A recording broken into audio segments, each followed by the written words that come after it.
கோவையில் 1998 நடந்த குண்டுவெடிப்பில் 50க்கும் மேற்பட்டோர் பலியாகினர். இந்த சம்பவத்தில் தொடர்புடைய டெய்லர் ராஜாவை 28 ஆண்டுகளுக்கு பின் சத்தீஸ்கரில் போலீசார் கைது செய்தனர். குண்டுவெடிப்பு வழக்கில் கோவையைச் சேர்ந்த டெய்லர் ராஜா, முஜிபுர் ரஹ்மான், ஆயுப் ஆகிய 3 பேர் இதுவரை கைது செய்யப்படாமல் இருந்தது குறிப்பிடத்தக்கது. உள்நாட்டு பாதுகாப்பில் இந்தியாவிலேயே தமிழக போலீஸ் முன்னணி வகிப்பதாக முதல்வர் ஸ்டாலின் கூறியுள்ளார். கடந்த 30 ஆண்டுகளாக யாருக்கும் பிடிபடாமல் இருந்த அபுபக்கர் சித்திக் உள்ளிட்ட 3 முக்கிய பயங்கரவாதிகளை அண்மையில் ஏடிஎஸ் படையினர் சிறப்பாக செயல்பட்டு கைது செய்துள்ளனர். ஏடிஎஸ் படையினருக்கும் அவர்களை வழிநடத்திய நுண்ணறிவு பிரிவு அலுவலர்களுக்கும் உறுதுணையாக இருந்த ஆந்திர மற்றும் கர்நாடக போலீசாருக்கும் பாராட்டு தெரிவித்தார். அறநிலையத்துறை சார்பில் கல்லூரிகள் தொடங்க எதிர்ப்பு தெரிவிக்கும் எதிர்க்கட்சித் தலைவர் பழனிசாமிக்கு முதல்வர் ஸ்டாலின் கடும் கண்டனம் தெரிவித்துள்ளார். பழனியில் அறநிலையத்துறை சார்பில் செயல்படும் கல்லூரிக்கு கூடுதல் கட்டடங்களை மயக்கத்தில் சென்று திறந்து வைத்தாரா எடப்பாடி பழனிசாமி? படிப்பு என்றால் அவருக்கு ஏன் இவ்வளவு கசக்கிறது? பாரதிய ஜனதாவின் உண்மையான குரலாகவே இபிஎஸ் பேசத் தொடங்கியுள்ளார் என ஸ்டாலின் கூறினார். எப்போதும் குற்றம் செய்தவர்களை காப்பாற்ற முயலும் ஸ்டாலின், குற்றச்சாட்டில் சம்பந்தப்பட்ட திமுக மண்டல குழு தலைவர்களையாவது காப்பாற்ற வேண்டும் என்ற எண்ணத்தோடு அவர்களை ராஜினாமா செய்ய உத்தரவிட்டுள்ளார். இதைத் தொடர்ந்து அவர்களும் ராஜினாமா செய்துள்ளனர். மதுரை மாநகராட்சி தவிர ஸ்டாலின் மாடல் திமுக ஆட்சியில் கோவை, நெல்லை ஆகிய மாநகராட்சிகளின் மேயர்களும் ஏற்கனவே ராஜினாமா செய்துள்ளனர். இதற்கு காரணம் உள்ளாட்சி பதவிகள் குடும்ப உறுப்பினர்களால் ஆக்கிரமிக்கப்பட்டு கமிஷன், கலெக்ஷன், கரப்ஷன் தங்கு தடையின்றி நடப்பதுதான் என எதிர்க்கட்சித் தலைவர் பழனிசாமி குற்றம் சாட்டியுள்ளார். அதிமுக பாஜக கூட்டணி அமைந்ததிலிருந்தே ஸ்டாலினுக்கு ஜுரம் வந்து விட்டது, தோல்வி பயம் வந்துவிட்டது என தமிழக பாஜக தலைவர் நயினார் நாகேந்திரன் தெரிவித்தார். முருகன் மாநாட்டில் 6ஆம் நாள் 5 லட்சம் பேர் வந்தனர். திமுக கட்சி கூட்டம் நடத்தினால் டாஸ்மாகில்தான் அதிக கூட்டம் இருக்கும் என்றும் கூறினார். திருமலா பால் நிறுவனத்தின் மேலாளர் நவீன் பொலினேனி 44 கோடியே 5 லட்சம் ரூபாய் கையாடல் செய்ததாக குற்றம் சாட்டப்பட்டு விசாரணைக்கு உட்படுத்தப்பட்ட நிலையில் அவர் சடலமாக மீட்கப்பட்டார். இந்த சம்பவத்திற்கு பாஜக முன்னாள் மாநில தலைவர் அண்ணாமலை கண்டனம் தெரிவித்துள்ளார். அஜித்குமார் கொல்லப்பட்ட துயர சம்பவத்தின் வடு மறையும் முன் மீண்டும் காவல்துறை சட்டத்தை மீறியுள்ளது. உண்மையிலேயே காவல்துறை முதல்வர் கட்டுப்பாட்டில் இல்லை என்பதே உண்மை. உங்கள் பொறுப்பற்ற செயல்பாடுகளால் இன்னும் எத்தனை சட்ட மீறல்களை பொதுமக்கள் சகித்துக் கொள்ள வேண்டும் என கேள்வி எழுப்பினார். திருநெல்வேலி மாவட்டம் கூட்டப்புலி மீனவ கிராமத்தைச் சேர்ந்த மீனவ நண்பர்கள் தங்களின் படகுகளில் தமிழக வெற்றிக் கழகம் என்று குறிப்பிட்டிருந்தால் அவர்களுக்கு மானியம் வழங்க முடியாது என அரசு ஊழியர்கள் படகுகளின் உரிமையாளர்களிடம் தெரிவித்துள்ளனர். அந்த அதிகாரிகளுக்கு அப்படி உத்தரவிட்டது யார்? படகில் தாவேகா என எழுதியிருந்தால் மானியம் வழங்க தமிழக அரசு மறுப்பதா என தாவேகா தலைவர் விஜய் முதல்வர் ஸ்டாலினுக்கு கடும் கண்டனம் தெரிவித்துள்ளார். மானியம் என்பது திமுகவின் பணம் அல்ல, பொதுமக்கள் அரசுக்கு செலுத்தும் வரிப்பணம். மீனவர்கள் எந்த கட்சியை சேர்ந்தவர்களாக இருந்தாலும் அவர்களுக்கு அரசு சார்பில் வழங்கப்பட வேண்டிய மானியம் முழுமையாக வழங்க வேண்டும். தமிழக அரசு இதுபோன்ற போக்கை கைவிட வேண்டும், இல்லையென்றால் மாபெரும் போராட்டத்தை எதிர்கொள்ள வேண்டியிருக்கும் என விஜய் எச்சரித்துள்ளார். எனது பெயரை பயன்படுத்தக்கூடாது, இனிஷியலை வேண்டுமானால் போட்டுக் கொள்ளுங்கள் என கும்பகோணம் மாவட்ட பாமக பொதுக்குழுவில் அக்கட்சியின் நிறுவனர் ராமதாஸ் கூறினார். தந்தை சொல்மிக்க மந்திரம் இல்லை, தசரதன் ஆணையை ஏற்று ராமர் வனவாசம் சென்றார் என தெரிவித்து தனது பெயரை யாரும் இனி பயன்படுத்தக்கூடாது என அன்புமணிக்கு ராமதாஸ் மறைமுக எச்சரிக்கை விடுத்துள்ளார். பாரதிய ஜனதா எனும் மலைப்பாம்பு அதிமுகவை விழுங்கி வருகிறது. 2026க்கு பின் அதிமுகவை தேடும் நிலை உருவாகும் என அமைச்சர் சேகர்பாபு பேட்டியளித்துள்ளார். பாரதிய ஜனதா எழுதி கொடுப்பதைத்தான் எதிர்க்கட்சித் தலைவர் பழனிசாமி பேசி வருகிறார் என மாநில காங்கிரஸ் தலைவர் செல்வ பெருந்தகை விமர்சனம் செய்துள்ளார். கோயில் நிதியில் கல்லூரி கட்டுவது விதிகளுக்கு முரணானது. கல்லூரி அமைப்பது உயர்கல்வித்துறையின் வேலை. அதை இவர்கள் செய்ய வேண்டிய அவசியம் இல்லை என பாஜக மூத்த தலைவர் ராஜா கூறினார். திருபுவனம் கோயில் காவலாளி அஜித்குமார் கொலை வழக்கில் போலீஸ் எஸ்பி மற்றும் நிகிதா ஆகியோரை ஏன் இதுவரை கைது செய்யவில்லை என்றும் கேள்வி எழுப்பினார். திமுக அரசையும் திருவண்ணாமலை மாநகராட்சியை கண்டித்தும் அதிமுக சார்பில் வரும் 16ஆம் தேதி அண்ணா சிலை அருகே மாபெரும் கண்டன ஆர்ப்பாட்டம் நடத்தப்போவதாக அதிமுக பொதுச் செயலாளர் எடப்பாடி பழனிசாமி அறிவித்துள்ளார். இந்த ஆர்ப்பாட்டத்தில் அதிமுக முன்னாள் பிரதிநிதிகள், அனைத்து நிர்வாகிகள் மற்றும் தொண்டர்களும் பெருந்திரளாக கலந்து கொள்ளுமாறு கேட்டுக்கொண்டார். பிரதமர் Modi Ghana, Trinidad and Tobago, Argentina, Brazil, Namibia ஆகிய 5 நாடுகளுக்கு அரசுமுறை பயணமாக சென்றார். பிரேசிலில் நடந்த பிரிக்ஸ் உச்சி மாநாட்டில் பங்கேற்றார். கடைசியாக நமீபியா பார்லிமெண்டில் உரையாற்றினார். 8 நாட்கள் பயணத்தை முடித்துக் கொண்டு பிரதமர் மோடி இன்று நாடு திரும்பினார். டில்லி ஏர்போர்ட்டில் அவரை அதிகாரிகள் வரவேற்றனர். கேரள காங்கிரஸ் எம்பி சசி தரூர் எமர்ஜென்சி நடவடிக்கையை விமர்சித்து கட்டுரை வெளியிட்டுள்ளார். கட்டுரையில் இந்திரா மற்றும் சஞ்சய் பற்றி கடும் விமர்சனத்தை வைத்துள்ளார். இதற்கு காங்கிரஸ் தரப்பில் கடும் எதிர்ப்பு கிளம்பியுள்ளது. வாக்காளர் பட்டியல் திருத்தத்தை தேர்தல் நடைமுறையோடு ஏன் குழப்ப வேண்டும்? தேர்தல் இல்லாத காலங்களில் வாக்காளர் பட்டியல் திருத்த நடைமுறையை செய்யலாமே என்றும், குறுகிய கால அவகாசத்தில் வாக்காளர் பட்டியல் தீவிர திருத்த நடவடிக்கையை மேற்கொண்டது ஏன் என சுப்ரீம் கோர்ட் கேள்வி எழுப்பியது. இதைத் தொடர்ந்து வாக்காளர் பட்டியல் திருத்தம் நாடு முழுவதும் அமலாகும் என சுப்ரீம் கோர்ட்டில் தேர்தல் ஆணையம் பதிலளித்துள்ளது. ஆந்திராவில் உள்ள புகழ்பெற்ற ஸ்ரீ வெங்கடேஸ்வரா கோயிலை நிர்வகிக்கும் திருமலை திருப்பதி தேவஸ்தான வாரியம் தேவஸ்தான விதிமுறைகளை மீறியதாக தனது உதவி நிர்வாக அதிகாரி ராஜசேகர் பாபுவை சஸ்பெண்ட் செய்துள்ளது. அவர் தனது சொந்த ஊரான திருப்பதி மாவட்டம் புட்டூரில் உள்ள தேவாலய பிரார்த்தனைகளில் ஒவ்வொரு ஞாயிற்றுக்கிழமையும் கலந்து கொண்டதாக தேவஸ்தானம் வெளியிட்ட அறிக்கையில் குறிப்பிட்டுள்ளது. நாட்டில் அதிகரித்து வரும் மருத்துவ செலவை குறைக்க மத்திய அரசு நடவடிக்கை எடுக்க உள்ளதாக தகவல் வெளியாகியுள்ளது. மருத்துவ காப்பீட்டு சிகிச்சைக்கான பணம் கோரும் இணையதளத்தை மத்திய நிதித்துறை மற்றும் IRDAI அமைப்பின் கீழ் கொண்டுவர மத்திய அரசு முடிவு செய்துள்ளதாக கூறப்படுகிறது. திமுக கூட்டணியில் இணைய வேண்டும் என்றால் 14 சட்டசபை தொகுதிகள் மற்றும் 1 ராஜ்யசபா சீட் உறுதிப்படுத்த வேண்டும் என தேமுதிக நிபந்தனை விதித்துள்ளது. இதேபோல் அதிமுக கூட்டணியில் சேர வேண்டும் என்றால் 23 சட்டசபை தொகுதிகள், 1 ராஜ்யசபா சீட் தர வேண்டும் என தேமுதிக பிடிவாதம் பிடிக்கிறது. கர்நாடகாவில் முதல்வர் மாற்றப்படுவாரா என பல கேள்விகள் எழுந்துள்ள நிலையில் அப்படி ஒரு ஆலோசனை ஏதும் நடக்கவில்லை. மாநிலத்தில் முதல்வர் பதவி ஏதும் காலியாக இல்லை என்று முதல்வர் சித்தராமையா கூறியுள்ளார். திமுக அரசையும் திருவண்ணாமலை மாநகராட்சியை கண்டித்தும் அதிமுக சார்பில் வரும் 16ஆம் தேதி அண்ணா சிலை அருகே மாபெரும் கண்டன ஆர்ப்பாட்டம் நடத்தப்போவதாக அதிமுக பொதுச் செயலாளர் எடப்பாடி பழனிசாமி அறிவித்துள்ளார். இந்த ஆர்ப்பாட்டத்தில் அதிமுக முன்னாள் பிரதிநிதிகள், அனைத்து நிர்வாகிகள் மற்றும் தொண்டர்களும் பெருந்திரளாக கலந்து கொள்ளுமாறு கேட்டுக் கொண்டார். நாகப்பட்டினம் மாவட்டம் கடம்பர வாழ்க்கை கிராமத்தில் சாலை வசதி இல்லாமல் பொதுமக்கள் வயல் வரப்பு ஒற்றையடி பாதையை பயன்படுத்தி வருகின்றனர். மத்திய அரசிடம் ரூபாய் 5886 கோடி நிதி பெற்றும் சாலைகள் அமைக்கப்படவில்லை என தமிழக பாஜக முன்னாள் தலைவர் அண்ணாமலை கூறியுள்ளார். மத்திய அரசிடம் பெற்ற நிதி எங்கே? நீங்கள் ஒதுக்கிய நிதி எங்கே? முதல்வர் ஸ்டாலினின் கையாலாகாத ஆட்சிக்கு தமிழக கிராமங்களின் அவல நிலையே சாட்சி என்றும் தெரிவித்துள்ளார். பாமகவில் தந்தை மகன் சண்டை உச்சத்தில் உள்ள நிலையில் பொதுக்குழுவை கூட்ட ராமதாஸ் தயாராகி வருகிறார். அதற்கு வசதியாக தேர்தல் ஆணையத்திற்கு கடிதம் அனுப்ப இருப்பதாகவும் கூறப்படுகிறது. பொதுக்குழுவில் ராமதாஸ் தலைவராக தேர்ந்தெடுக்கப்பட்டால் அது பிரச்சினையை மேலும் பெரிதாக்கிவிடும் என்பதால் அதை தடுக்கும் வகையில் தேர்தல் ஆணையத்தை அன்புமணியும் அணுக இருப்பதாக அவரது அணியினர் தெரிவிக்கின்றனர். மதிமுகவில் மல்லை சத்யாவின் செயல்பாடு குறித்து வைகோ அதிருப்தி தெரிவித்துள்ளார். என்னுடன் மல்லை சத்யா பல போராட்டங்களில் பங்கேற்றதற்காக அவர் துரோகம் செய்யவில்லை என்றெல்லாம் சொல்ல முடியாது. ஒரு காலத்தில் நன்றாக உழைத்துவிட்டு பல போராட்டங்களில் பங்கேற்றுவிட்டு இறுதியில் துரோகம் செய்தவர்களின் வரலாறை படித்திருக்கிறேன் என வைகோ கூறினார். இதனால் மதிமுக வைகோ அணி, மல்லை சத்யா அணி என 2 அணிகளாக பிளவுபடுமா என்ற சந்தேகம் நிர்வாகிகள் மத்தியில் எழுந்துள்ளது. திமுக ஆட்சியை குறை சொல்ல வேண்டும் என்ற காரணத்திற்காக எதிர்க்கட்சித் தலைவர் பழனிசாமி அறநிலையத்துறையை விமர்சித்துள்ளார் என அமைச்சர் சேகர் பாபு கூறியுள்ளார். பாஜகவின் ஊதுகுழலாக இருந்து பேசுகிறார் பழனிசாமி. திட்டமிட்டு விஷ விதைகளை பரப்புகிறார். பாஜக எனும் மலைப்பாம்பு அதிமுகவை சிறுக சிறுக விழுங்கி வருகிறது என்றும் தெரிவித்துள்ளார். கோயில் பணத்தில் நடத்திய முருகன் மாநாட்டை ஆன்மீக மாநாடு இல்லை என துணை முதல்வர் உதயநிதி கூறினார். அப்படியென்றால் எதற்காக கோயில் பணத்தை எடுத்தார்கள்?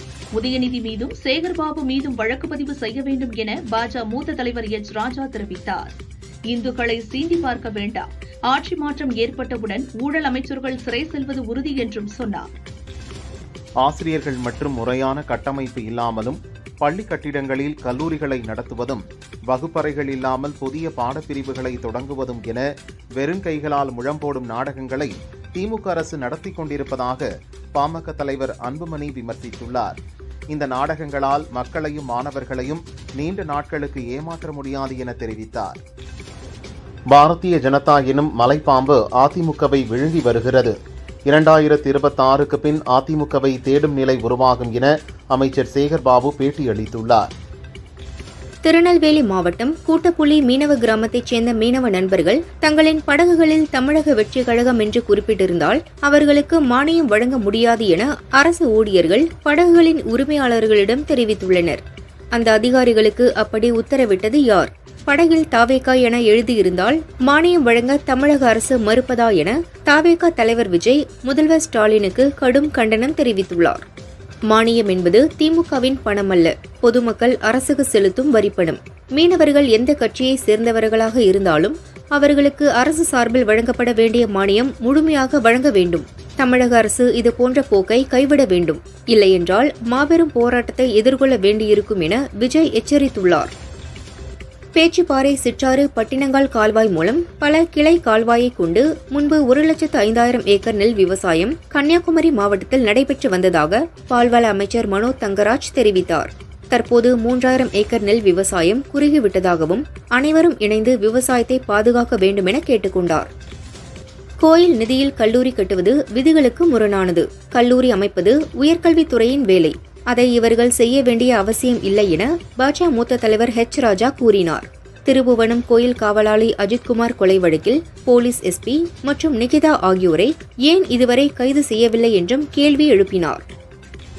புதுச்சேரியில் எந்த அரசு இருந்தாலும் எந்த கவர்னர் இருந்தாலும் மாநில அந்தஸ்து கிடைக்கும் வரை சில பிரச்சினைகள் வரும். அதை நாங்கள் சரி செய்வோம் என முதல்வர் ரங்கசாமி கூறினார். பாஜக எப்போதும் அழுத்தம் தந்தது இல்லை.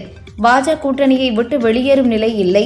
2026 தேர்தலிலும் வெற்றி பெற்று மக்களுக்கு தொடர்ந்து சேவையாற்றுவோம் என்றும் தெரிவித்தார். எனது பெயரை பயன்படுத்தக்கூடாது, இனிஷியலை வேண்டுமானால் போட்டுக் கொள்ளுங்கள் என கும்பகோணம் மாவட்ட பாமக பொதுக்குழுவில் அக்கட்சியின் நிறுவனர் ராமதாஸ் கூறினார். தந்தை சொல்மிக்க மந்திரம் இல்லை, தசரதன் ஆணையை ஏற்று ராமர் வனவாசம் சென்றார் என தெரிவித்து தனது பெயரை யாரும் இனி பயன்படுத்தக்கூடாது என அன்புமணிக்கு ராமதாஸ் மறைமுக எச்சரிக்கை விடுத்துள்ளார்.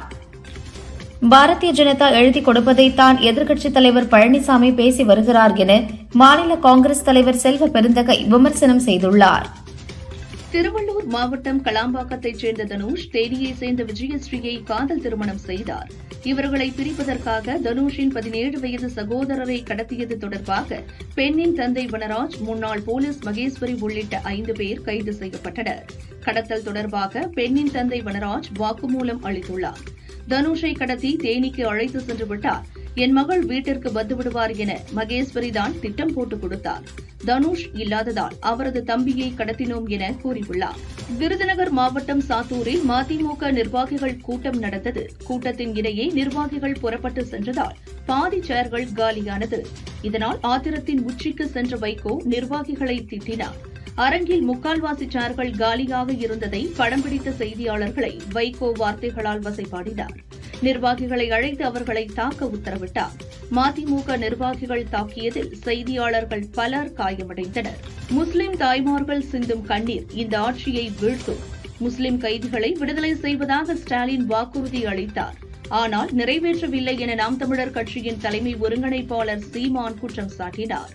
விடுதலை செய்யுமாறு சுப்ரீம் கோர்ட் உத்தரவிட்டும் தமிழக அரசு விட முடியாது என பதில் மனு தாக்கல் செய்துள்ளது.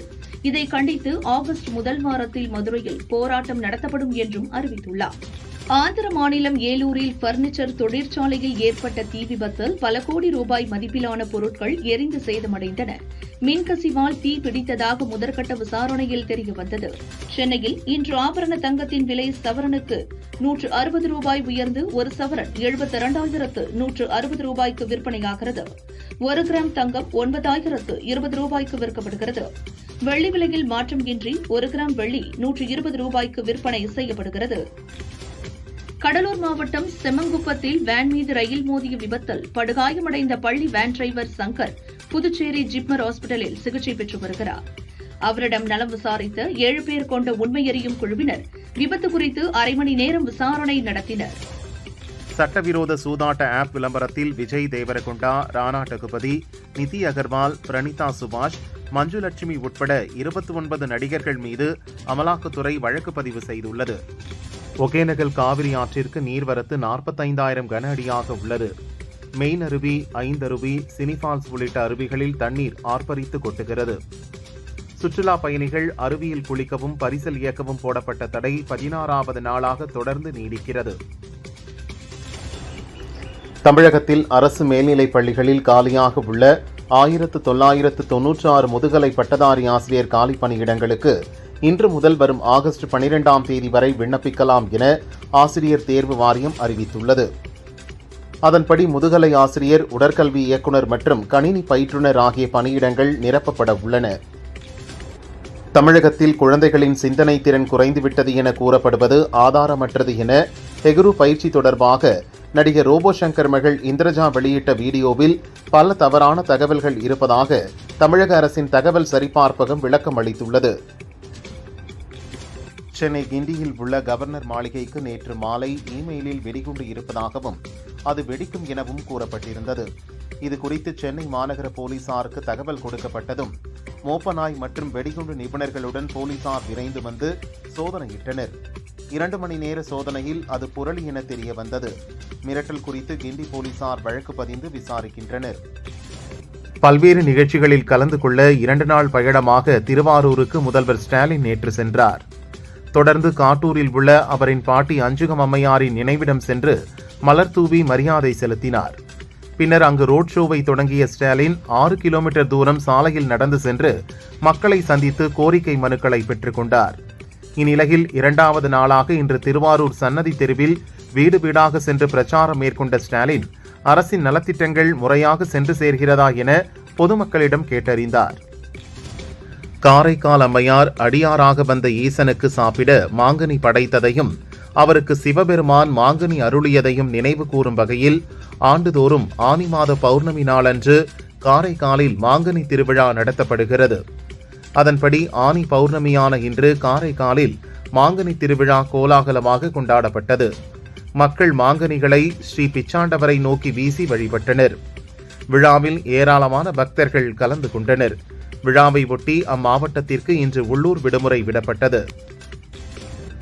திருப்பூர் கல்லூரி சாலை பகுதியில் நேற்று அடுத்தடுத்து சிலிண்டர் வெடித்து தகர கொட்டகை வீடுகள் தரைமட்டமான நிலையில் பாதிப்படைந்த 26 குடும்பங்களுக்கு தலா ரூபாய் 10,000 நிதி உதவியை திருப்பூர் தெற்கு தொகுதி எம்எல்ஏ செல்வராஜ் வழங்கினார்.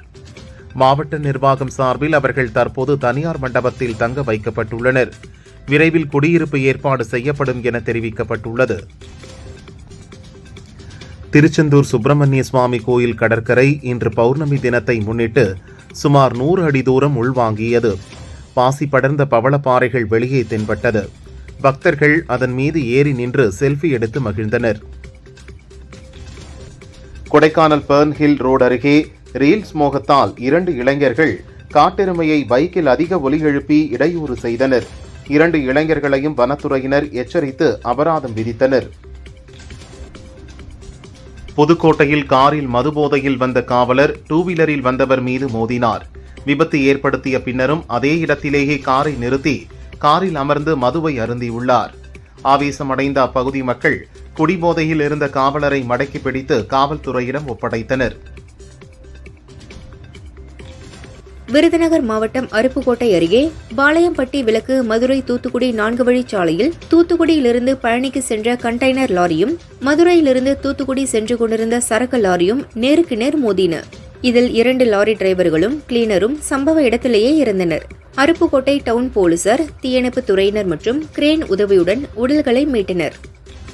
கோவை மாவட்டம் சூலூரில் வாகன தணிக்கையின் போது 235 கிலோ கஞ்சாவை கடத்தி வந்த சதீஷ்குமார் மற்றும் வேதமணி ஆகியோரை சூலூர் போலீசார் கைது செய்து காரையும் கஞ்சாவையும் பறிமுதல் செய்தனர். கஞ்சாவை பறிமுதல் செய்த சூலூர் இன்ஸ்பெக்டர் லெனின் அப்பாதுரை, எஸ்ஐ உதயச்சந்திரன், மாதவன், லூர்தராஜ் ஆகியோரை எஸ்பி கார்த்திகேயன் பாராட்டி வெகுமதி வழங்கி ஊக்குவித்தார். திருச்சி பொன்னம்பட்டி பேரூராட்சிக்கு உட்பட்ட கடைவீதியில் உள்ள ஆக்கிரமிப்புகளை நெடுஞ்சாலைத்துறையினர் ஜேசிபி இயந்திரம் மூலம் அகற்றினர். முறையாக ஆக்கிரமிப்புகள் அகற்றாமல் சில இடங்களில் அப்படியே விட்டுவிட்டு ஆக்கிரமிப்புகளை அகற்றி வருவதாக சில கடை உரிமையாளர்கள் அதிகாரிகளுடன் வாக்குவாதம் செய்தனர். நாமக்கலுக்கு சென்ற துணை முதல்வர் உதயநிதி பொதுப்பணித்துறை சுற்றுலா மாளிகையில் இருந்து ரோட் ஷோ நடத்தினார். அப்போது அங்கு சூழ்ந்த இளைஞரணி நிர்வாகிகள் உதயநிதிக்கு கை கொடுத்த போது அவரது வலதுகை விரல்களில் காயம் ஏற்பட்டது. உதயநிதி வலி பொறுக்க முடியாமல் கையை உதறினார். அதைத் தொடர்ந்து கை கொடுத்தவர்களுக்கு தனது இடது கையை கொடுத்து ஆரவாரம் செய்தார். கோவை மாவட்டம் பொள்ளாச்சி அருகே உள்ள ஜலத்தூர் கிராமத்தில் கடந்த 2 மாதங்களாக முறையாக குடிநீர் வழங்காததை கண்டித்து பாலக்காடு சாலை ஜலத்தூர் பிரிவில் 200க்கும் மேற்பட்ட கிராம மக்கள் திடீரென சாலை மறியலில் ஈடுபட்டனர். அப்போது அங்கு விரைந்த போலீசார், வட்டாட்சியர் மற்றும் குடிநீர் வழங்கல் அதிகாரிகளை முற்றுகையிட்டு வாக்குவாதம் செய்தனர். இதனால் அப்பகுதியில் பரபரப்பு ஏற்பட்டது. கரூர் ராயனூர் தளபதி திடலில் எம்எல்ஏ செந்தில் பாலாஜி தலைமையில் நடைபெற்ற ஆலோசனைக் கூட்டத்தில் துணை முதல்வர் உதயநிதி கலந்து கொண்டு நிர்வாகிகளுக்கு ஆலோசனை வழங்கினார். கூட்டம் முடிந்ததும் கட்சி நிர்வாகிகளுக்கு 9 வகையான அசைவ விருந்து போடப்பட்டது. இரவு 12 மணி வரை நடந்த விருந்தில் பொதுமக்களும் கலந்து கொண்டு உணவை ருசித்தனர். கோவை டவுன்ஹால் பகுதியில் அதிமுகவினரை திமுகவினர் அப்புறப்படுத்தியதால் இரு கட்சியினரிடையே வாக்குவாதம் ஏற்பட்டது. அப்போது அங்கு சமாதான பேச்சுவார்த்தைக்காக சென்றிருந்த போலீஸ் இன்ஸ்பெக்டரை திமுக மாவட்ட துணை செயலாளர் கோட்டை அப்பாஸ் ஒருமையில் திட்டினார். தொலைத்து விடுவேன் என மிரட்டல் விடுத்துள்ளார். இந்த சம்பவம் தொடர்பான வீடியோ வெளியாகி பரபரப்பை ஏற்படுத்தி உள்ளது. நாமக்கல் மாவட்டம் ராசிபுரத்தில் ஜாரோஸ் என்ற புதிய உணவு ஆப் அறிமுகப்படுத்தப்பட்டுள்ளது. ஸ்ரீ நித்திய சுமங்கலி மாரியம்மன் கோயிலில் சிறப்பு பூஜை நடத்தப்பட்டு ஜாரோஸ் டெலிவரி வாகனத்தை ராசிபுரம் ஹோட்டல் உரிமையாளர் சங்கத்தினர் துவக்கி வைத்தனர். இந்த ஆப் மூலம் உணவு, காய்கறி, மருந்து, பழங்கள் உள்ளிட்ட அனைத்து தேவைகளும் டெலிவரி செய்யப்படும். 7 ஆண்டுகளாக செயல்படும் இந்த ஆப் கொங்கு மண்டலத்தில் முதல் முறையாக அறிமுகப்படுத்தப்பட்டுள்ளதாக ஜாரோஸ் ஆப்பின் தலைமை நிர்வாக அதிகாரி ராம்பிரசாத் தெரிவித்தார். நீதிமன்ற அவமதிப்பு வழக்கில் சென்னை மாநகராட்சி ஆணையர் ஹைகோர்ட்டில் ஆஜராகி மன்னிப்பு கோரியதை அடுத்து ரூபாய் 1 லட்சம் அபராதத்தை நீதிமன்றம் ரத்து செய்தது. சட்டவிரோத கட்டுமானங்கள் மீது நடவடிக்கை எடுக்க பிறப்பித்த உத்தரவை அமல்படுத்தாததால் மாநகராட்சி ஆணையர் மீது நீதிமன்ற அவமதிப்பு வழக்கு தொடரப்பட்டது குறிப்பிடத்தக்கது. திமுக தேர்தல் வாக்குறுதி 181ஐ நிறைவேற்ற வேண்டும். போராட்டத்தில் கலந்து கொண்டு வீடு திரும்பிய போது இறந்த ஆசிரியருக்கு அரசு நிதி உதவி வழங்க வேண்டும் என பள்ளிக் கல்வித்துறை அலுவலகத்தை முற்றுகையிட்ட பகுதி நேர ஆசிரியர்கள் கோரிக்கை விடுத்தனர். திருச்சி திருவெரும்பூர் அருகே உள்ள எழில்நகர் பகுதியில் தார் சாலை போடுவதற்காக ஜல்லி பரப்பப்பட்டது. 2 மாதங்களாகியும் தார் சாலை போடவில்லை. இதனை கண்டித்து எழில்நகர் வளர்ச்சி சங்கம் சார்பில் திருவெரும்பூர் வட்டார வளர்ச்சி அலுவலகத்தை முற்றுகையிட்டு போராட்டத்தில் ஈடுபட்டனர். பின்னர் அதிகாரிகள் அவர்களை சமரசம் செய்து அனுப்பி வைத்தனர். சிப்பாய் கழகத்தின் நினைவு நாளை முன்னிட்டு வேலூரில் உள்ள நினைவு தூணுக்கு கலெக்டர் சுப்பலட்சுமி மலர் வளையம் வைத்து அஞ்சலி செலுத்தினார். இதில் MLA Karthikeyan, mayor Sujatha, SP Mathivanan, முன்னாள் ராணுவத்தினர் மற்றும் காங்கிரஸ் கட்சியினர் கலந்து கொண்டனர். கள்ளக்குறிச்சி மாவட்டம் பாண்டூர் கிராமத்தைச் சேர்ந்த 50க்கும் மேற்பட்ட மாணவர்கள் உளுந்தூர்பேட்டையில் உள்ள அரசு மேல்நிலைப் பள்ளியில் படித்து வருகின்றனர். பள்ளி செல்லும் நேரத்தில் பஸ்கள் நிற்பதில்லை. பள்ளிக்கு தாமதமாக செல்வதால் ஆசிரியர்கள் திட்டுகின்றனர் என்று கூறி மாணவர்கள் சாலை மறியல் செய்தனர். போலீசார் பேச்சுவார்த்தை நடத்தி அனைவரையும் கலைந்து போக செய்தனர். ராணிப்பேட்டை மாவட்டம் மேல் விஷாரத்தில் உள்ள அரசு ஆரம்ப சுகாதார நிலையம் அவல நிலையில் உள்ளதாக கூறி மேல் விஷாரம் நகராட்சியின் நிர்வாக சீர்கேட்டை கண்டித்து அதிமுக சார்பில் கண்டன ஆர்ப்பாட்டம் தடையை மீறி நடந்தது. முன்னாள் அமைச்சர் சேவூர் ராமச்சந்திரன் உள்ளிட்டோரை போலீசார் தடுத்து நிறுத்தியதால் கடும் வாக்குவாதம் ஏற்பட்டது. போலீசார் அனைவரையும் கைது செய்தனர். சேலம் முத்துமலை முருகன் கோயிலில் அதிமுக பொதுச் செயலாளர் எடப்பாடி பழனிசாமி சாமி தரிசனம் செய்தார். அவருக்கு கோயில் நிர்வாகம் சார்பில் பூரண கும்ப மரியாதை வழங்கப்பட்டது. சாமி தரிசனம் செய்த பழனிசாமிக்கு வெள்ளி வாழ் பரிசாக வழங்கப்பட்டது. 146 அடி உயர முருகன் சிலையுடன் இருந்த வேலுக்கு பன்னீர் அபிஷேகம் செய்து வழிபட்டார். பின் பக்தர்களுக்கு பிரசாதம் வழங்கினார். ராணிப்பேட்டை மாவட்டம் அரக்கோணம் காஞ்சிபுரம் ரயில் வழித்தடத்தில் உள்ள சேந்தமங்கலம் மற்றும் தண்டலம் லெவல் கிராசிங் கேட்டுகளில் கார்த்திகேயன், ஆஷிஷ்குமார் ஆகியோர் கேட் கீப்பர்களாக பணியாற்றி வந்தனர். இன்று ரயில்வே அதிகாரிகள் திடீர் சோதனை நடத்திய போது இருவரும் பணியின் போது தூங்கிக் கொண்டிருந்தனர். இதை பார்த்து அதிர்ச்சியடைந்த அதிகாரிகள் இருவரையும் சஸ்பெண்ட் செய்தனர். கோவை மாவட்டம் வால்பாறை அடுத்த ரொட்டிக்கடை ரோட்டில் இரவில் சிறுத்தை நடந்து செல்லும் வீடியோ வெளியாகி பொதுமக்களிடையே அச்சத்தை ஏற்படுத்தியுள்ளது. வால்பாறை பொள்ளாச்சி சாலையில் சிறுத்தை மற்றும் வனவிலங்குகள் நடமாட்டம் இருப்பதால் சுற்றுலா பயணிகள் கவனமாக செல்ல வேண்டும் என வனத்துறையினர் எச்சரித்துள்ளனர். தென் மாவட்டங்களில் உள்ள 4 சுங்கச்சாவடிகளில் அரசு பஸ்களை அனுமதிக்கக்கூடாது என்ற உத்தரவை ஜூலை 31ஆம் தேதி வரை நிறுத்தி வைத்து சென்னை ஹைகோர்ட் உத்தரவிட்டுள்ளது. 276 கோடி ரூபாய் சுங்க கட்டணம் செலுத்தாததால் கப்பலூர், சாட்டை, புதூர், நாங்குநேரி ஆகிய 4 சுங்கச்சாவடிகள் வழியாக அரசு பஸ்கள் செல்ல ஹைகோர்ட் தடை விதித்திருந்தது. இந்த உத்தரவை மறு ஆய்வு செய்ய கோரி அரசு தரப்பில் முறையிடப்பட்ட நிலையில் தடை உத்தரவு நிறுத்தி வைக்கப்பட்டுள்ளது. சுதந்திர போராட்ட தியாகி பசும்பொன் முத்துராமலிங்க தேவரின் நினைவிடம், கோயில் நிர்வாகம் மற்றும் சொத்துக்களை கோர்ட் உத்தரவின்படி தேவரின் நேரடி வாரிசுகளான 8 பேரிடம் ஒப்படைக்க ராமநாதபுரம் மாவட்ட கலெக்டரிடம் மனு அளிக்கப்பட்டுள்ளது. கல்லூரி வளாகத்தில் சாதி அடையாளம் கொண்ட பேனர்கள் வைக்கக்கூடாது என ஹைகோர்ட் மதுரை கிளை தெரிவித்துள்ளது. மீறினால் காவல்துறை, கல்வித்துறை தரப்பில் கல்லூரி நிர்வாகம் மீது உரிய நடவடிக்கை எடுக்கலாம் என கூறியுள்ளது. திருப்பத்தூர் மாவட்டம் வாணியம்பாடி பஸ் நிலையத்திலிருந்து செட்டியப்பனூர் கூட்டு சாலை வரை சாலையோர ஆக்கிரமிப்புகளை அகற்றும் பணியில் நகராட்சி மற்றும் நெடுஞ்சாலைத்துறை அதிகாரிகள் ஈடுபட்டனர். ஆத்திரமடைந்த சாலையோர வியாபாரிகள் அதிகாரிகளிடம் வாக்குவாதத்தில் ஈடுபட்டதுடன் சாலை மறியலில் ஈடுபட முயன்றதால் பரபரப்பு நிலவியது. திருப்பத்தூர் நகராட்சிக்குட்பட்ட காமராஜ் நகர் பகுதியில் ரேஷன் கடை, அங்கன்வாடி கட்டும் பணிகளை திமுக கவுன்சிலர் சுகுணா, அவரது கணவர் ரமேஷ் பார்வையிட சென்றனர். இந்த நிலம் தங்களுடையது என கூறி 3 பேர் வாக்குவாதம் செய்ததுடன் ரமேஷையும் தாக்கினர். இந்நிலையில் அந்த நிலத்தை தாசில்தார் அளவீடு செய்ததை கண்டித்து மக்கள் மறியலில் ஈடுபட்டனர். அதிகாரிகள் நடத்திய பேச்சுவார்த்தையை தொடர்ந்து அனைவரும் கலைந்து சென்றனர். சிவகங்கை மாவட்டம் மடப்புரம் அஜித்குமார் காவல் சித்திரவதை படுகொலையை கண்டித்து திராவிடர் பெரியார் கழகம் சார்பில் கழக தலைவர் மணி அமுதன் தலைமையில் இன்று மதுரை அண்ணா பஸ் ஸ்டாப், திருவள்ளுவர் சிலை அருகில் கண்டன ஆர்ப்பாட்டம் நடைபெற்றது. ஆர்ப்பாட்டத்தில் 50 பேர் கலந்து கொண்டு கண்டன கோஷங்களை எழுப்பினர். காவல் சித்திரவதை படுகொலைக்கு எதிராக சிறப்பு சட்டம் இயற்றவும், அஜித்குமார் விவகாரத்தில் நீதி வேண்டும், நிகிதாவிடம் விசாரணை நடத்த வேண்டும் என கோஷங்களை எழுப்பினர். திருச்சி மணிகண்டம் மின்வாரிய அலுவலகத்தில் 10,000 ரூபாய் லஞ்சம் பெற்ற வணிக ஆய்வாளர் அருளானந்தத்தை லஞ்ச ஒழிப்பு போலீசார் கைது செய்தனர். தற்காலிக மின் இணைப்பு பெற லஞ்சம் கேட்டதாக கூறப்படுகிறது. தென்மேற்கு பருவமழை இன்று வரை இயல்பை விட 6% குறைவாக பெய்துள்ளது. இயல்பான நிலையில் 69 மில்லிமீட்டர் மழை பொழியும் நிலையில் இன்று வரை 64.8 மில்லிமீட்டர் மழை பதிவாகியுள்ளது. சென்னையில் தென்மேற்கு பருவமழை இன்று வரை இயல்பை விட 11% கூடுதலாக பெய்துள்ளதாக வானிலை ஆய்வு மையம் தெரிவித்துள்ளது. 2 நாள் அரசுமுறை பயணமாக திருவாரூர் சென்றுள்ள முதல்வர் ஸ்டாலின், அம்மாவட்டத்தில் நடைபெற்ற அரசு விழாவில் 245 கோடியே 92 லட்சம் ரூபாய் மதிப்பீட்டிலான 1234 முடிவுற்ற பணிகளை திறந்து வைத்தும் 2423 புதிய திட்டப்பணிகளுக்கும் இன்று அடிக்கல் நாட்டினார். தொடர்ந்து 600 கோடியே 55 லட்சம் ரூபாய் மதிப்பில் 67,181 பயனாளிகளுக்கு நலத்திட்ட உதவிகளையும் வழங்கினார். தேனி மாவட்டத்தில் இன்று பல்வேறு இடங்களில் தமிழ்நாடு சட்டப்பேரவை அரசு உறுதிமொழி குழுவின் தலைவர், சட்டமன்ற உறுப்பினர் வேல்முருகன் தலைமையில் ஆய்வு மேற்கொண்டனர். ஆய்வில் தமிழக அரசு நிதி ஒதுக்கீடு செய்து செயல்படுத்தப்பட்ட திட்டங்கள் மற்றும் கட்டுமான பணிகள் உள்ளிட்ட அனைத்து துறைகளிலும் ஆய்வு மேற்கொண்டனர். விநாயகர் சதுர்த்தியை முன்னிட்டு தமிழகத்தில் 1 லட்சத்திற்கும் மேற்பட்ட இடங்களில் விநாயகர் சிலை வைக்கப்படும் என காடேஸ்வரா சுப்பிரமணியன் கூறினார். தமிழகத்தில் பௌர்ணமி பழனிசாமி, அமாவாசை ஸ்டாலின் என எதிர்க்கட்சி துணைத் தலைவர் உதயகுமார் கடுமையாக விமர்சித்தார். ஸ்டாலின் ஆட்சிக்கு வந்து 50 மாதங்களில் தமிழக மக்களுக்கு கொடுத்த பரிசு என்னவென்றால் 4 லட்சம் கோடி கடன் சுமைதான் என அவர் கூறினார். சிவகங்கை மாவட்டம் காரைக்குடி மாநகராட்சியில் திமுகவைச் சேர்ந்த முத்துதுரை மேயராக இருக்கிறார். பதவியில் இருந்து அவரை நீக்க கோரி அவருக்கு எதிராக அனைத்து கட்சிகளைச் சேர்ந்த கவுன்சிலர்கள் கமிஷனர் சங்கரனிடம் மனு அளித்தனர். யாரையும் மதிக்கிறது இல்ல, சொந்த வார்டுக்கு மட்டும் பாசம் காட்டுறாரு என கூறி மேயர் மீது நம்பிக்கையில்லா தீர்மானம் கோரினர்.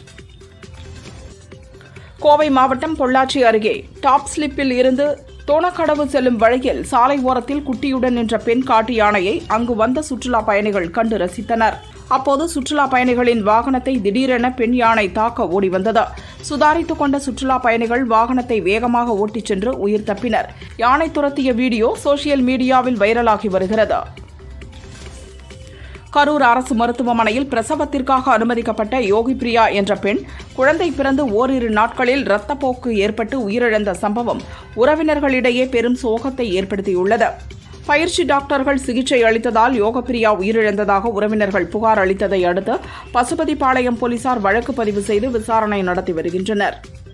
காஞ்சிபுரம் நல்லூர் கிராம பகுதியை சேர்ந்தவர் சுமதி. இவருடைய கணவர் மற்றும் அவரது தம்பி குடும்பத்தினருக்கு இடையே சொத்து பிரச்சினை இருந்து வருவதாக கூறப்படுகிறது. இந்நிலையில் இன்று காலை சுமதி வீட்டின் அருகே நின்று கொண்டிருந்தபோது அங்கு வந்த கணவரின் தம்பி மகன் துரை சுமதியிடம் வாக்குவாதத்தில் ஈடுபட்டார். இருவருக்கும் இடையே வாக்குவாதம் முற்றிய நிலையில் துரை சித்தி சுமதியை கத்தியால் குத்திவிட்டு தப்பினார். இதில் சுமதி ஸ்பாட்டிலேயே பலியானார். தப்பிய துரையை போலீசார் தேடுகின்றனர். பெரியபாளையம் அருகே அங்கன்வாடி பணியாளர் வேலைக்கு பணம் வசூலித்த 2 பேர் கைதாயினர். 3.6 லட்சம் ரூபாய் பறிமுதல் செய்யப்பட்டது. நம்பிக்கை மோசடி உள்ளிட்ட 2 பிரிவுகளில் வழக்கு பதியப்பட்டது. பொன்னேரியில் பெண் ஒருவர் போதையில் ரகளையில் ஈடுபட்டார். சாலையில் சென்ற வாகனங்கள் மற்றும் பொதுமக்கள் மீது கற்களை வீசி அலப்பறை செய்த சம்பவம் பரபரப்பை ஏற்படுத்தியது. சென்னை வளசரவாக்கம் பகுதியில் இயங்கி வரும் சவுத் இந்தியன் வங்கியில் போலி ஆவணங்களை சமர்ப்பித்து 60,76,969 ரூபாய் கடன் பெற்று மோசடி செய்த தம்பதியினரை மத்திய குற்றப்பிரிவு போலீசார் கைது செய்தனர். சென்னை எம்கேபி நகர் காவல் நிலையத்திற்கு உட்பட்ட வியாசர்பாடி, எருக்கஞ்சேரி நெடுஞ்சாலை மற்றும் ஷர்மா நகர் பகுதிகளில் உள்ள கடைகளில் இரவு நேரங்களில் ரவுடிகள் மாமல் கேட்டு தகராறில் ஈடுபடுவதாக புகார் எழுந்தது. இதையடுத்து மிரட்டலில் ஈடுபட்ட ரவுடிகள் சூர்யா மற்றும் யோகேஸ்வரனை போலீசார் கைது செய்து சிறையில் அடைத்தனர். தென்காசி மாவட்டம் கடையநல்லூர்பேட்டை நகைக்கடை பஜாரில் 70 வயது மூதாட்டி ஒரிஜினல் 32 கிராம் தங்கச் செயினை எடுத்து வைத்துக் கொண்டு தான் கொண்டு வந்த போலி கவரிங் செயினை வைத்துவிட்டு சென்றுள்ளார். கடையநல்லூர் போலீசார் வழக்கு பதிவு செய்து மூதாட்டியை தேடி வருகின்றனர்.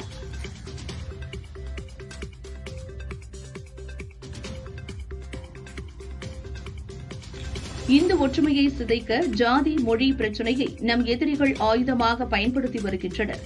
இதை எதிர்கொண்டுதான் கடந்த 100 ஆண்டுகளாக நாம் வளர்ந்திருக்கிறோம் என RSS தலைவர் மோகன் பாகவத் கூறியுள்ளார். அந்தந்த மாநில மொழிகளுக்கு முக்கியத்துவம் அளிக்க வேண்டும். மொழி பிரச்சினையில் எச்சரிக்கையுடன் இல்லாவிட்டால் இந்து ஒற்றுமையில் மட்டுமல்ல தேச ஒற்றுமையிலும் பின்னடைவு ஏற்படும் என்றும் தெரிவித்துள்ளார். மத்திய பாதுகாப்புத்துறை அமைச்சர் ராஜ்நாத் சிங்கிற்கு பிரதமர் மோடி பிறந்தநாள் வாழ்த்து தெரிவித்துள்ளார்.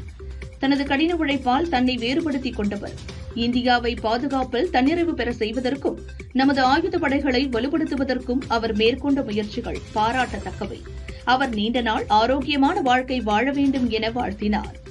டெல்லியில் நொய்டா, காசியாபாத், குருகிராம் உள்ளிட்ட இடங்களில் இன்று காலை மிதமான நிலநடுக்கம் ஏற்பட்டது. ரிக்டர் அளவுகோலில் 4.4 பதிவாகியுள்ளது. நிலநடுக்கத்தால் மக்கள் வீடுகளிலிருந்து வெளியேறி சாலையில் தஞ்சமடைந்தனர். ஹரியானாவின் குராவாரா பகுதியில் இந்த நிலநடுக்கம் மையம் கொண்டிருந்ததாக புவியியல் மையம் தெரிவித்துள்ளது. குஜராத் வதோதரா நகரில் உள்ள 45 ஆண்டுகள் பழமையான பாலம் முஜ்பூர், சௌராஷ்டிரா மற்றும் கம்பீரா பகுதிகளை இணைக்கிறது. இந்நிலையில் நேற்று இந்த பாலம் திடீரென இடிந்து விழுந்து நொறுங்கியது. அப்போது பாலத்தில் சென்று கொண்டிருந்த பைக், கார் உள்ளிட்ட வாகனங்களும் லாரி உள்ளிட்ட கனரக வாகனங்களும் மகிசாகர் ஆற்றில் கவிழ்ந்து ஏற்பட்ட விபத்தில் பலி எண்ணிக்கை 9 இருந்து 13 உயர்ந்துள்ளது. காயமடைந்தவர்கள் ஹாஸ்பிட்டலில் சிகிச்சை பெற்று வருகின்றனர். 5 ஆண்டுகளில் 1000 புதிய ரயில்களை அறிமுகம் செய்ய இந்திய ரயில்வே திட்டமிட்டுள்ளதாக ரயில்வே அமைச்சர் அஸ்வினி வைஷ்ணவ் தெரிவித்துள்ளார். கடந்த 11 ஆண்டுகளில் 35,000 கிலோமீட்டர் தூரத்துக்கு ரயில் பாதைகள் அமைக்கப்பட்டுள்ளன. இது ஜெர்மனியின் ஒட்டுமொத்த ரயில் பாதைகளுக்கு சமம் என்றார். ராஜஸ்தான் மாநிலம் ஜோன்ஜுனோ மாவட்டத்தின் பாக்வாலி பகுதியில் திறப்பு விழாவிற்கு தயாராக இருந்த நெடுஞ்சாலை மழை வெள்ளத்தில் அடித்துச் செல்லப்பட்டதால் பொதுமக்கள் அதிர்ச்சி அடைந்தனர். புதிதாக கட்டி முடிக்கப்பட்ட நெடுஞ்சாலையில் 30 அடியில் பள்ளம் உருவாகி வெள்ள நீர் பாய்ந்து ஓடும் வீடியோ சோசியல் மீடியாவில் வைரலாகி வருகிறது. மத்திய அரசு பலவிதமான ட்ரோன்களை உள்ளூரிலேயே தயாரிக்கும் பணியை முடுக்கிவிட்டுள்ளது. அந்த வகையில் ட்ரைகால் மேக்ஸ் என்னும் உளவு மற்றும் அட்டாக் ட்ரோன்கள் தயாரிக்கும் பணி மும்முரமாக நடக்கிறது. பாகிஸ்தானை பதம் பார்ப்பதற்கென்றே இந்த வகை ட்ரோன்களை சூரத்தைச் சேர்ந்த இன்சைட் FPV கம்பெனி தயாரித்து வருகிறது. இந்த ட்ரோன்கள் ஒரே நேரத்தில் 6 வகையான வெடிகுண்டுகளை தூக்கிச் சென்று எதிரி நாட்டின் மீது போடும் சக்தி படைத்தது. ஜப்பான் நாட்டின் டோக்கியோ நகரிலிருந்து பாலகும்ப குருமணி என்பவர் தலைமையில் 23 ஜப்பான் பக்தர்கள் ஆன்மீக சுற்றுலாவாக இந்தியா வந்துள்ளனர். அவர்கள் ராமேஸ்வரம் ராமநாத சுவாமி கோயிலுக்கு வந்தனர். ராஜகோபுரம் நுழைவாயில் அருகே உள்ள பிள்ளையார் கோவில் ஒன்றின் மண்டபத்தில் உலக நன்மை வேண்டி சுதர்சன ஹோமம் நடத்தினர். தஞ்சை பெரிய கோயிலில் திருக்கல்யாண உற்சவம் விமரிசையாக நடைபெற்றது. முன்னதாக பெருவுடையாருக்கும் பெரிய நாயகி அம்மனுக்கும் மாலை மாற்றி ஊஞ்சல் உற்சவம் நடந்தது. பக்தர்கள் நால்வர் சன்னதியிலிருந்து சீர்வரிசை பொருட்களை ஊர்வலமாக கொண்டு வந்தனர். பின்னர் சுவாமிகள் பட்டு வேட்டி மற்றும் சேலை அணிந்து திருக்கல்யாண உற்சவம் களை கட்டியது. திரளான பக்தர்கள் தரிசனம் செய்தனர். புதுச்சேரி வில்லியனூர் வரதராஜ பெருமாள் கோயிலில் பிரம்மோற்சவ விழா நடந்து வருகிறது. முக்கிய நிகழ்வான தேரோட்டம் இன்று கோலாகலமாக நடந்தது. சபாநாயகர் செல்வம், அமைச்சர் நமச்சிவாயம், எதிர்க்கட்சித் தலைவர் சிவா உள்ளிட்டோர் தேரை வடம் பிடித்து இழுத்து தேரோட்டத்தை துவக்கி வைத்தனர். திரளான பக்தர்கள் கோவிந்தா கோஷம் எழுப்பி தேரை வடம் பிடித்து இழுத்து சென்றனர். அமெரிக்க அதிபர் டிரம்ப் புளோரிடாவில் உள்ள அவரது வீட்டில் சூரிய குளியலில் ஈடுபடும் போது ட்ரோன் தாக்குதலின் மூலம் கொல்லப்படுவது மிகவும் எளிதான ஒன்று என ஈரானின் மூத்த ஆலோசகர் ஜாவத் லரிஜானி கூறியுள்ளார். ஈரானின் மிரட்டல் உலக நாடுகளிடையே பரபரப்பை ஏற்படுத்தியுள்ளது. இது பற்றி பேசிய டிரம்ப், உண்மையில் அது ஒரு அச்சுறுத்தலாக இருக்கலாம், ஆனால் தான் கடைசியாக 7 வயதில் சூரிய குளியல் போட்டேன், அதன் மீது தனக்கு ஆர்வம் இல்லை என கூறினார். செமிகண்டக்டர் உற்பத்தி, விமானம், கப்பல் கட்டுமானம், பேட்டரிகள் உற்பத்திக்கு தேவைப்படும் காப்பர் மீதான 50% இறக்குமதி வரி ஆகஸ்ட் 1 முதல் அமலுக்கு வரும் என்று ட்ரம்ப் அறிவித்துள்ளார்.